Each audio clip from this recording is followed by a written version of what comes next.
Hi everyone, it's Agatha from Simply Grow, and today I'm here to chat to you a little bit about the terrible twos. And the first thing I want to say is that please don't call it terrible twos.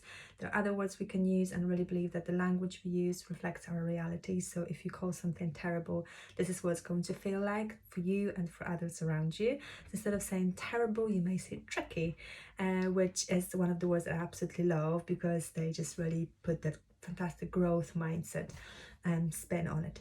So no terrible twos, tricky twos or terrific twos, even though they don't really feel particularly terrific at times. So first of all, very quickly, why do they happen? Children around that age, two plus minus a few months, they go through an awful lot of changes, and there's a variety of changes that they go through. So there are motor changes, because they learn to walk, they can do different things with their bodies, and it's a lot for the brain to take on. Different intellectual changes, social, emotional ones. So there's a lot for the little person to process. On top of that, when it comes to language skills, your child can understand much more, but they can't express as much as they would like to. So their expressive language skills are nowhere near as good as their receptive language skills, and that causes a lot of frustration. And so your child wants to say something, they want to explain it, they want to ask for something, but they can't. They want to be more independent, but at the same time they realize there are different rules they have to follow. So the frustration comes from that as well. So there are different things happening in that little person's life that may cause an awful lot of overwhelm and frustration. And I think the first thing to do is to put yourself in your child's shoes, just like you would with your friend. If your friend was going through a difficult time, you would definitely be there for them, rather than thinking, oh, your problems are small, not important. You would try to relate and put yourselves in their shoes. If you think about it, you are your child's primary caregiver, and if you turn around and you think they're terrible, who else do they have left? They might have, other people within the close circle, but you are the number one person. So please be there for them, because they really need you in that time. And it is just a phase. As much as I hate saying it and I hate hearing it, it is a phase. And they more or less, by the time they're 4 and they do get those language skills, but more social skills, and they grow out of it, sometimes sooner, sometimes later. And it actually really depends on different strategies that you put in place, and how consistent you are with them, and how regularly you do them. The phase is going to be depending on that, a bit longer, a bit shorter. And it's all about letting your little one have those strategies, that little toolkit of their own, to deal with difficult situations. So this was why tricky twos happen. And now what do we do? So the first time it happens, you're going to be overwhelmed, you will not know what to do. And the important thing is to give space. I know it's hard, especially if you're out and about, but actually giving them space, and rather than trying freaking out yourself, is going to shorten the tantrum. So ask your child what is happening, and if there is anything that you can do to help them. Try to offer a hug. If they don't want it, just stay close, so they know that if they do need you, you are there for them. But if they don't, it's absolutely fine. But just be careful, watch their safety, because sometimes with the tantrums, there can be physicality, there can be different things. Just make sure that your child and others around them are safe. When the tantrum still happens, it's a really good idea to start using some breathing exercises. So you can start those when the waters are calm.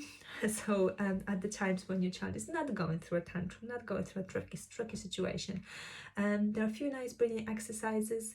So whenever you're playing together, lie on the floor on your back, and use little toys or books and put them on your tummy, and show your child how when you breathe, your toy, whatever you've got on your tummy, moves up and down, up and down. Make it a game and show them that they can do the same thing.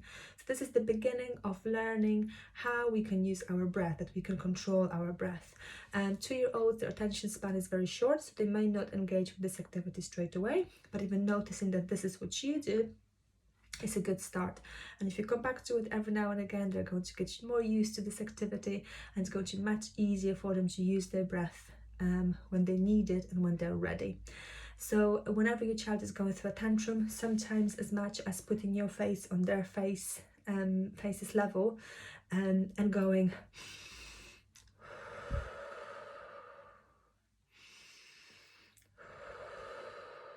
is going to help you, and it's going to help your child. It's going to help you because you are using your breath to calm yourself down, and you might really need it. And you're also showing your child what they can do. You might find that at a certain point they will start mirroring you and actually forgetting about what they were doing with the tantrum and doing what you're doing. And also for them to see your face calm rather than furious, because this is a natural reaction. Let's be honest here. You've got another human being in front of you who's gone through a very difficult time, but actually they're just really behaving in a difficult way.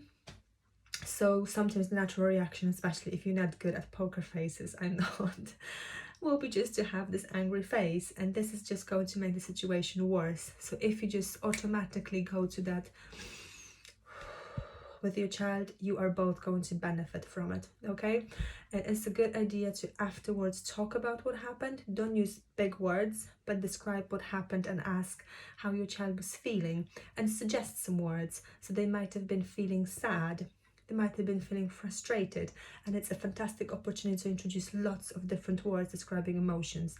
There was a research done a while back with children from younger primary classes, and they found that boys had dramatically fewer words to describe their emotions than girls. So boys were able to say that they felt happy, sad, angry, bored, whereas girls had the whole spectrum of different shades in between. And that really is our fault because we don't talk to boys about emotions enough, and we talk to girls lots. So definitely, if you're a parent, don't use stereotypes, don't discriminate because your child is a boy, and talk to them about emotions. So after the tantrum happens, introduce new words. Did you feel overwhelmed? And overwhelmed is a nice one because that's often what happens. Did you feel exhausted? Did you feel cross, upset? Did you feel frustrated? So all those different words, try to introduce them. Give your child that arsenal, that toolkit of words they can use. The more words they have, it's going to be easier for them. And let's be honest, talking about emotions is a very difficult skill. We as adults find it difficult to sometimes talk about big things. Think about a 2-year-old who doesn't even have the language to express themselves. It must be so frustrating for them. So definitely put yourself in their shoes. With breathing exercises, definitely do them as often as possible. Name the emotions afterwards. Whenever you watch something together, read a book, and there are different characters going through different emotional situations, point them out and suggest what they could be doing. Don't introduce lots of strategies. Breathing is a really nice one. Naming the emotions. You can afterwards draw a little cartoon together to show the situations. Oh, this was you. Even stick people. So draw a little stick person for your child, a stick person for yourself, and just talk about it. Talk about what happened. It's going to be nice and visual for your child as well. Lovely technique to use. But don't introduce too many things. Pick 1, 2, maximum 3 and stick with them and make them consistent. Consistency is the key here.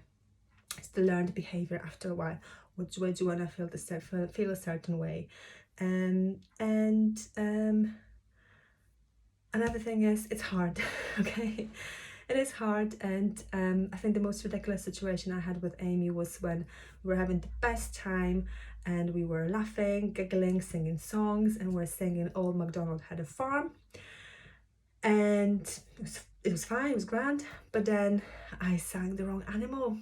I think it was, instead of a chicken, I sang about a pig or something like that, and she had the biggest meltdown in the history of meltdowns.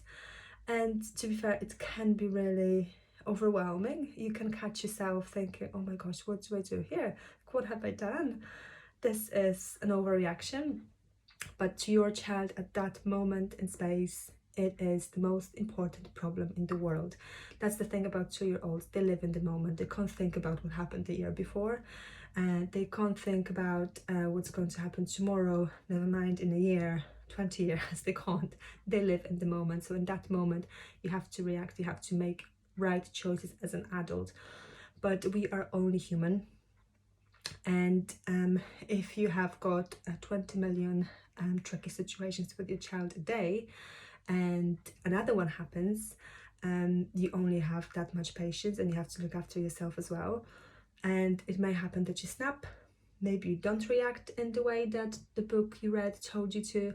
There are different situations that happen to us. There's lots of mental load on us, especially now at the moment with the lockdown. It is a lot. Don't be too hard on yourself, but when it happens that you snap or say something that you shouldn't have, or react in a way that maybe you're not the proudest of, apologize afterwards. Always apologize afterwards. Make it a lesson for your child and for yourself. And you can easily say, even to a 2-year-old, model that behavior. I'm sorry I raised my voice, I shouldn't have, but I was upset. So again, children need to understand, and they will, that it's not just them going through emotional turmoils. Adults do that too, but there's a way of dealing with that, and it's okay to say I'm sorry, apologize afterwards. Very, very important lesson for them there. But other than that, breathe yourself and teach your child to breathe from a very young age. It is going to help them. Wade through it. It is going to pass, as hard as it may be. And if you are before that stage, never, ever judge. So if you're in a supermarket, in a park, wherever, and you see someone's child going through a massive tantrum, don't you ever think to yourself, my child wouldn't do it, because karma is going to get you and you're going to have it 10 times worse. Trust me. So if you were to take anything from that video, take that. Never ever judge, because you really don't know what happened earlier in the day and what that family was going through. All of us try our best. We try to be best parents that we can, and hopefully a few tips that I gave you are going to make it a little bit easier. Always make sure you adapt any strategies, anything you hear, anything you read, to your own situation with your child. You don't have to follow everything to the letter. It's your life, it's your relationship with your child, so make sure it works for you. But hopefully those universal things that I've just shared are going to make it a little bit easier. And if you've got any questions, any queries, please get in touch. Even if it's just to vent and say, do you know what, that's exactly what happened to me today. Definitely get in touch. But thank you so much for tuning in today. And if there's anyone you think could benefit from that video, please share it with them. And I hope you found it useful. Thanks so much. Bye.